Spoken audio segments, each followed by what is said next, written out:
ছাদ থেকে ফুল টুল তুলে নিয়ে এসে নিচে দুজনের জন্য হরলিক্স করে নিচ্ছি। হরলিক্স দিয়ে দিচ্ছি আর এখন গরম জল দিয়ে দিচ্ছি। চিনি আমি হরলিক্সে খাই না, নেহাকেও আমি খেতে দেয় না। তো চলুন ঝটপট করে না হরলিক্সটা বানিয়ে নিই। আর সঙ্গে আছে এই লোটাস বিস্কিট, ব্যাস শেষ। আর আমি খেলাম তো অনেক, আর এখন ইচ্ছে করছে না। আবার কখনো আনবো, দেখা যাক কখন আনি আবার। আর এই যে এখন কাকু বসে আছে আর বাজারও নিয়ে চলে এসেছে। আমার কাজ এখন বাজারগুলোকে খুলে খুলে সব মাছ টাছ পরিষ্কার করে ধোয়া, ফ্রিজে ঢুকিয়ে রাখা।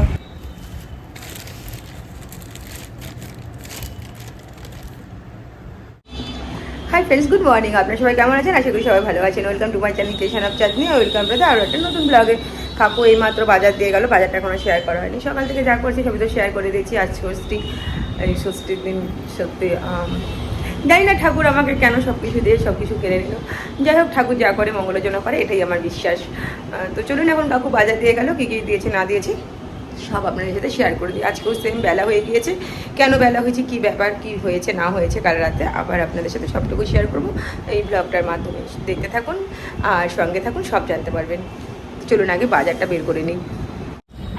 এটা ছিল কই মাছ। কই মাছের আঁশটা আজকে ভালো করে ছাড়িয়ে দিয়েছে, কারণ খুব অসুবিধা হয়। নেই আজকে আঁশ। আর এটা হচ্ছে ডিম ভর্তি ট্যাংরা, এই যে। আর এটা হচ্ছে দেশি মুরগি, এটা দেশি মুরগি আছে। এটা রাত্রেবেলা একটু ঝোল করে খেয়ে নেব, এই যে। আর এটা হচ্ছে জামাই ষষ্ঠী স্পেশাল ইলিশ মাছ, অনেক বড় কিন্তু মাথাটা দেখলেই বোঝা যাচ্ছে, এই যে ডিম ভর্তি। আর এটা হচ্ছে মাছের ডিম আছে, যাই হোক এটা রেখে দেবো। আর এটা হচ্ছে আম আছে।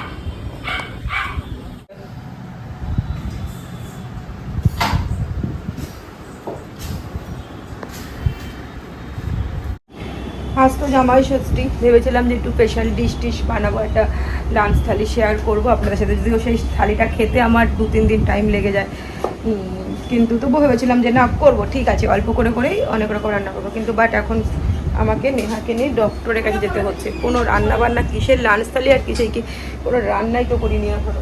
শুধুমাত্র বাজারটা ধুয়ে ঢুকিয়ে এলাম ফ্রিজে, আর এখন এই যে বেরোচ্ছি নেহাকে নিয়ে ডক্টরের কাছে। তারপর ওদিকে কাজকর্ম সেরে এদিকে এসে বিছানাটা তুলে নিলাম। ব্যাগগুলো বিছানার মধ্যেই, মন মেজাজও ভালো নেই। যাই হোক বিছানা তুলেই তো এখন বেরোতে হবে। আর রেডি হয়েও গেছি, চারিদিকে পদার্থগুলো টেনে দিলাম, টেনে দিয়ে এখন নেহাকে নিয়ে বেরোচ্ছি ডক্টরের কাছে। চলুন বেরিয়ে যাই। হ্যাঁ ফ্রেন্ডস, তো যাচ্ছি কিসের রান্না কিসের কি, নেহাকে নিয়ে এখন ডক্টরের কাছে যাচ্ছি। নাম লেখানো হয়ে গিয়েছে। তো আর মাথা চলছে না। আর কালকে রাতে কালকে বমি করলো, দিনের বেলা বমিটিং হলো, ফের রাতেও বমিটিং হলো। মানে সব মিলে না আমি না মানে আর পাচ্ছি না সত্যি কথাই। কালকে রাতে ঘুমিয়েছি, তখন বাজে 4টা 25 রাতে ঘুমানো। 4টা 25 উঠে আমি ঠাকুরের কাজ করি অন্যদিনে না, এই কদিন ধরে হচ্ছে না। যাই হোক পরে বলছি, চলুন বেরোই যাবে।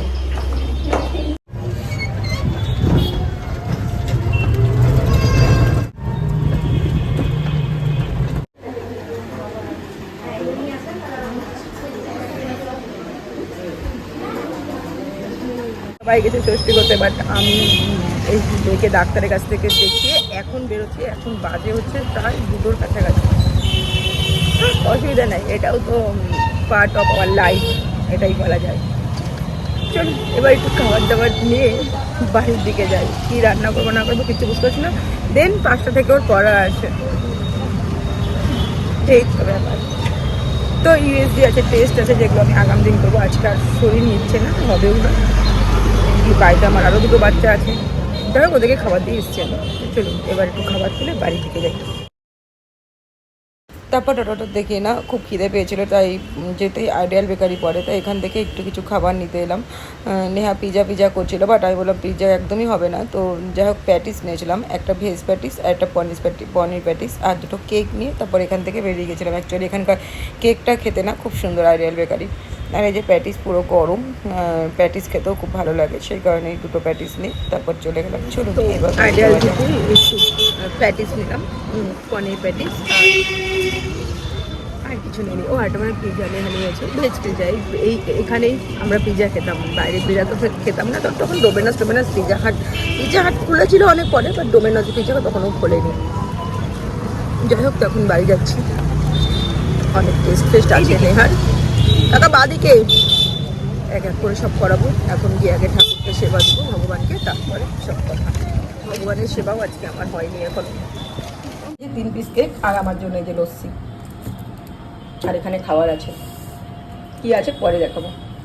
আর এই যে বিস্কিট, ব্যাস। এখানে এখন ভাতটা বসিয়ে দিব, দিয়ে দেন আমি ঘর মুছবো। বাড়িতে এসে দেখি ঘড়িতে 3টে। ওই যে কালকে রাতে ঝিঙে আর আলুটা কেটে রেখেছিলাম, ওটা একটু সবজি করে দেবো। ডাল তো করা গেছে, রান্না তো কিছু করতেই পারলাম না। এতটা ইচ্ছা ছিল আজকে যে মানে হ্যাঁ থেকে যাবে ফ্রিজে, কিন্তু জামাই ষষ্ঠীর একটা থালি, লাঞ্চ থালি শেয়ার করার খুব ইচ্ছে ছিল আপনাদের সঙ্গে, বাট পসিবল হলো না। কী করবো, কিছু করার নেই। আর নেহাকে ওই ঝিঙে আলু সবজি আর ডাল দিয়ে ভাত দেবো, আর আমি ওই ঝিঙে আলু সবজির মধ্যে একটু চিংড়ি মাছ ভেজে নিয়ে নেবো, কারণ বের করে রেখেছি তো, অল্প করে ভেজে ওই ভাত সবজির মধ্যে পরে মেশাবো, আগে নেহারটা তুলবো। এখন ঘর মুছবো, ঘর মোছাও হয়নি, সব কিছু গুছিয়ে নিলাম। এখন ঘর মুছে তারপরে দিন ভগবানকে দিয়ে আমি খেতে বসবো। তো ঠাকুরের কাজটুকু কমপ্লিট আছে। চলুন ঠাকুরকে কাজ করি। ঘড়িতে বাজে 3টে, ওই যে, আর আমার নেহাকে নিয়ে যেতে হবে 5টা, এই হচ্ছে টাইম। হ্যাঁ ফ্রেন্ডস, তোমার রান্নাবান্না কমপ্লিট হলো, সাথে অনেক কাজ করলাম, ঘরের বাসি কাজগুলো তো কিছুই হয়েছিল না। আর নেহা কাজকে মনে হয় না পড়তে নিয়ে যেতে পারবো, তার কারণ এই কদিন তো শুধু পায়ে আর হাতে বেরিয়েছে, আজকে আর ওর মুখের দিকেও তাকানো যাচ্ছে না, মানে বিভৎস অ্যালার্জি। আগামী দিন ব্লাড টেস্ট আছে, ব্লাড টেস্ট আজকে দেখি রাতে করে নিব।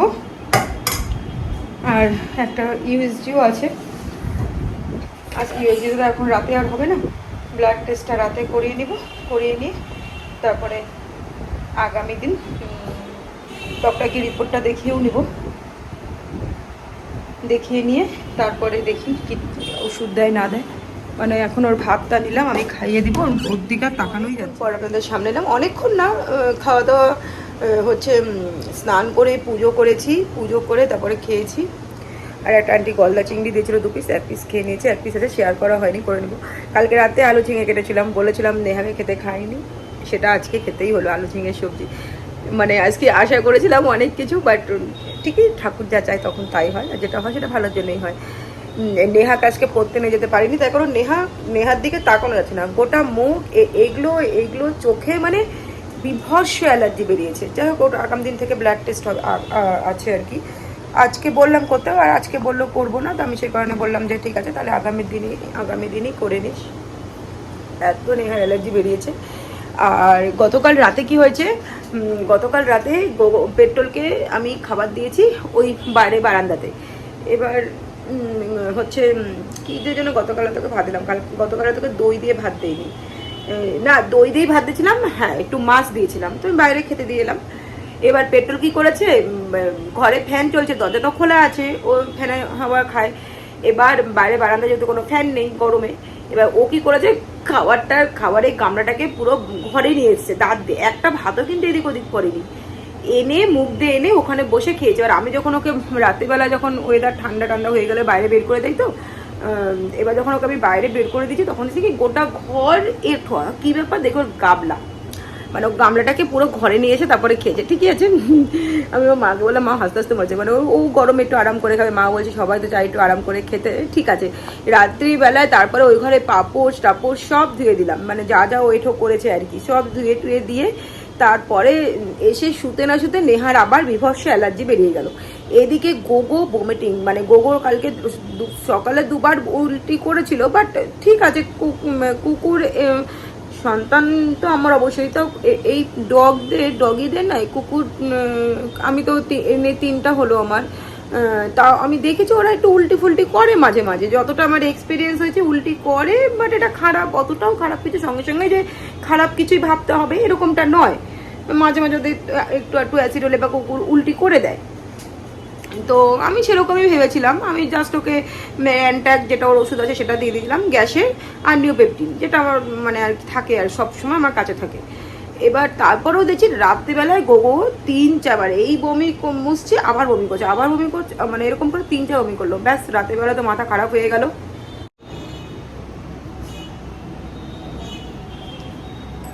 হাই ফ্রেন্ডস, তো এখন একটু বেরোচ্ছি ঠাকুরের ফুল নিতে। সত্যি আর শরীর দিচ্ছে না, বাট যেতে হবে, কিছু করার নেই। তার কারণ আগামী দিন বৃহস্পতিবার ছোটন থাকলে বা এগুলোর কোনো আমাকে চিন্তাই করতে হয় না, কিছু করার নেই। শরীর সত্যি আমার আর নিচ্ছে না, হাত পা থরথর করে কাঁপছে। এই রাতে রান্নাও করতে হবে, আবার চিকেনই বানাবো, অল্প করে চিকেন বানাবো, কিন্তু শরীর আমার আর নিচ্ছে না। সব কিছু মেজে ঘষে রেখে দিয়েছি, কিছু করার নেই, রান্না করতেই হবে। আজ একটু চা খেয়েছিলাম, যেটা শেয়ার করা হয়নি। ওই যে হাতে বাদিকে দোকান। তারপর ফুল টুল নিয়ে না এই দোকান থেকে একটু ঠাকুরের জন্য রসগোল্লা নিয়ে নিলাম, কাছেই ছিল এই দোকানটা, তো এই দোকান থেকে নিয়ে নিলাম। তো এখন একটু রান্না করবো। এই গতকাল নেহা চিকেন নিয়ে এসেছিলো, তো এখন একটু চিকেন করে দিব। সারা দুপুর তো ওরকমই খেয়েছি দুপুরবেলা। তো চিকেনটা আমি ভিজতে বসেই বাজারে গেছিলাম একটু ঠাকুরের ফুল মিষ্টি আনতে। চিকেনটা এখনও বরফটা ছাড়েনি, আমি গোটা এমনকি জলটা ছেড়ে রেখেই গেছিলাম যে বরফটা যাতে ছেড়ে যায়। তো চলুন, এবার রান্নার মোটামুটি সবই জোগাড় আছে, একটু পেঁয়াজ কাটতে হবে, শুধু একদম হালকা পাতলা করে করব। আমার ইচ্ছা হচ্ছে না গ্যাস ট্যাসগুলো মাখাতে, বাট কি করব, কিছু করার নেই। সব মেজে ঘষে রেখে দিয়েছি আমি পরিষ্কার একদম, এই দেখুন সব পরিষ্কার, বাট করে দিতে হবে ওকে। আর পেঁয়াজটাও দেখছি একটু কমই আছে। আমার হাতে না চিকেনটাও ভালো হয় না কেন রে কি জানি, নেহা যেরকম খেতে চায় ওরকম আমি পারি না। আলু তো একটাও দিব না, বা দিলেও একটা দিতে পারি। আর পেঁয়াজও নেই দেখছি, আজকালে তো আর পেঁয়াজ লাগবে না। চলুন, দুটো পেঁয়াজ আর একটা রসুন কাটবো, কেটে দিই। কুচি করে ভাজা বসিয়ে দিয়েছি। নেহা ওই গরম মশলা গোটা দিলে খায় না, আগেও মানে বলেছি আপনাদেরকে। আর এখানে ভাতের জল বসিয়ে দিয়েছি, 1/2 গ্লাস মতন চাল ফুটিয়ে নিতে হবে।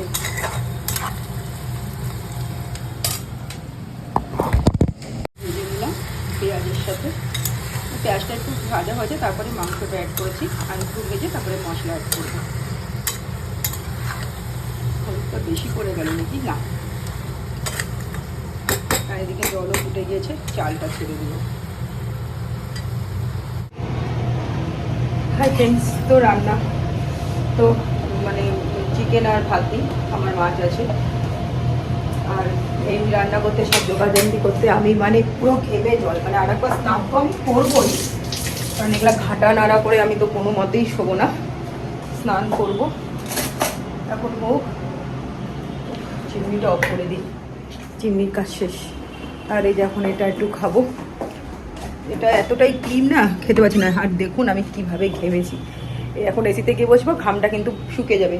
এবার তারপরে আবার গরমে এসে রান্না করবো, এই করেই সর্দি কাশি লাগলেও লেগে যেতে পারে। যাই হোক, কোনো কিছু করার নেই, গরমের দিনটা এভাবেই ম্যানেজ করতে হবে। তাও গরমের দিন বলবো বেটার, কারণ আমি ঠান্ডা একটুকু সহ্য করতে কি জানি, আসলে ওয়েট বেড়ে যাচ্ছে না, ওয়েট বেড়ে যাচ্ছে বলে এরকম হচ্ছে। আগে যখন পুরো জিম করতে করতে লিকলিকা হয়ে গেছিলাম, তখন গরমকে গরমই মনে হতো না। আমি একদম স্নান টান করে আসবো, তারপরে আমার ফ্রেশ লাগবে। কি পরিমাণ ঘেমেছি দেখুন, বলার কথা না, মানে গলা দিয়ে ঘাম চুয়ে চুয়ে পড়ছে। সবাই ভাবে যে মুখ, ভাববে কি দেখলে পারে যে মুখ ধুয়েছি, অ্যাকচুয়ালি না। অবশ্য ঘামা কিন্তু ভালো, যত ঘামবো শরীর থেকে তত টক্সিন রিমুভ হবে। জিম যখন করতাম তখন তো এসি চলতো অনেকগুলো, এবার তারপরেও আমরা ঘেমে মানে পুরো ঘেটে যেতাম। তখনই স্যার বলতে চাই, যত শরীরকে ঘামাবি ততই ভাববি তোর তো এক্সারসাইজটা সাকসেস হয়েছে, নইলে কিছু করতে পারলি না, না ঘামিস। আমি মনে হয়েছিলাম সব থেকে রোগা। আমাকে বলতো তোর কিসের এত জিম রে, এলাম না আমি জিম করেই তো রোগা হয়েছি, তো জিমটা ছেড়ে দিলে তো আবার মোটা হয়ে যাবো। হ্যাঁ, যে কথা সেই কাজ, জিম ছেড়ে দিলাম, মোটা হয়ে গেলাম। চলো এটা খাই একটু বসে বসে, যদিও এটা খাওয়া এখন ঠিক নয় তবুও খাবো, কারণ পয়সা দেখে না তো নষ্ট করেছে না, সে কারণে পয়সাকে খুব মূল্য দিতে শিখতে হয়, যেটা আমি শিখিনি, এখন শিখছি। হ্যাঁ ফ্রেন্ডস, তো এখন বাজে কটা জানেন? এখন বাজে 11টা 39।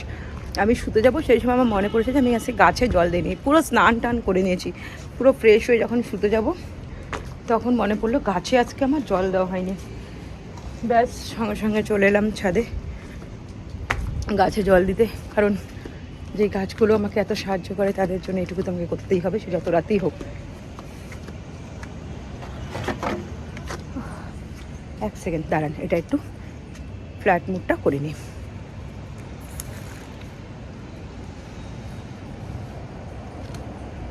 ব্যাস হয়ে গেছে, এবার গাছগুলোতে একটু জল দিয়ে দেবো।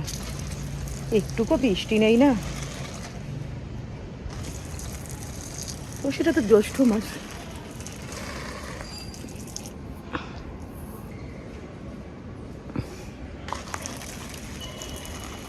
জানেন তো, একটা কথা বলি আজ আপনাদের সাথে শেয়ার করি। যখন মালদা তখন এক্সপো আসছে, তো অনেক আগে থেকেই, যখন আমি মানে অনেক আগেই শুনেছি, আমি যত এত সব চিন্তামো না জানতামও না। এক মুখে আলোটা আসছে, স্কিনে যেটা রিফ্রেশ হচ্ছে, তো সবাই বলতো জানো তো মালদায় বৃষ্টি, আমি দেখতাম মালদায় বৃষ্টি এই সময়টা খুব একটা বেশি কোনো কালেই কিন্তু হয় না। তো আমি তখন যদি বলেছি অনেককে যে মালদায় না সত্যি বৃষ্টিটা একটু কমই হয়, তখন ওরা আমাকে বলেছিল যে জানো তো মালদায় এখন এক্সপো এসছে, এখন বৃষ্টি হবে না, ওরা না একটা কালা জাদু করে রাখে, সেই কারণে বৃষ্টি মালদাতে এই সময়টা হয় না। তো আমি প্রথমত ভাবতাম যে ধুর এসব আবার কিছু হয় নাকি, কালা জাদু কী করে রাখবে যে প্রাকৃতিক বৃষ্টিকে হার মানিয়ে দেবে। যাই হোক এরকমই মনে হতো, কিন্তু জানেন তো সত্যি কিন্তু এটা আমিও খেয়াল করেছি যে মালদায় কিন্তু বৃষ্টি মানে সব জায়গায় বৃষ্টি হলেও এবার গরম বেশি ঠিকই আছে, বাট আগেও কিন্তু সব জায়গায় শুনি হুড়মুড়িয়ে বৃষ্টি হচ্ছে, মালদায় কিন্তু ভাই বৃষ্টির দেখা নেই। তখন একটু একটু বিশ্বাস করতে কিন্তু আরম্ভও করলাম, তার মানে ওনাদের কথাই সত্যি, ঠিকই বলেছে আমাকে, যে ওনারা তো অনেক পুরনো, ঠিকই জানে মালদায় সত্যি সত্যি বৃষ্টি নেই। তারপরে গত বছর না তার আগের বছর কিসের এক্সপো আর কিসের কি, মালদায় কিন্তু এক্সপোর সময়ও না খুব বৃষ্টি হয়েছে। তখন যারা এসব বিশ্বাস করে তারা হয়তো অনেকেই ভেবেছে যে বৃষ্টি বলে এক্সপো হলে হয় না। ছাদে কি হলো জল দিতে দিতে যে গল্পটা বলছিলাম আপনাদেরকে, গল্পটা মানে শেষ করেছি কি করিনি ঠিক খেয়াল নেই, বাট একদম মোবাইলের চার্জ চলে গেল, সেই কারণে মোবাইলটা আর অন করতে নিচে এলাম না, অন করলে বা কেউ তো মোবাইল রেখে আমাকে চলে যেত, তো আমি গাছের জলটা দিয়ে তারপর ঘরে এলাম। যাই হোক, তো সেই বছর খুব বৃষ্টি হয়েছিল, এই গেল বছর কি তার আগের বছর, মানে পুরো বৃষ্টি, মেলার টাইমে বৃষ্টি, মেলার আগে বৃষ্টি, পরে বৃষ্টি। তখন অনেককে বলেছিলাম যে এবার তো ঠিকই বৃষ্টি হচ্ছে, তো এখনও তো এক্সপো আছে। আলটিমেটলি কী বলুন তো, মালদার বৃষ্টিটা একটু কম হয়, আমি এটা দেখেছি, হয় একটু তাও শেষের দিকে বৃষ্টি হয়, যখন সব জায়গায় বৃষ্টি কমে যায় তারপরে মালদায় বৃষ্টি, আমি যতটুকু আমার মানে মনে হয়েছে আর কি ততটুকুই আমি বললাম। যাই হোক, তো এখন কিনে এসেছে জানেন তো করম চা, গতকাল রাতে যখন করম চা কিনে নিয়েছিলাম 10 টাকা নিয়েছিলাম, আমি ভাবছিলাম যে আর একটু যদি নিতাম তাহলে বেশ ভালোই হতো, তাড়াহুড়ো করে 10 টাকা নিলাম।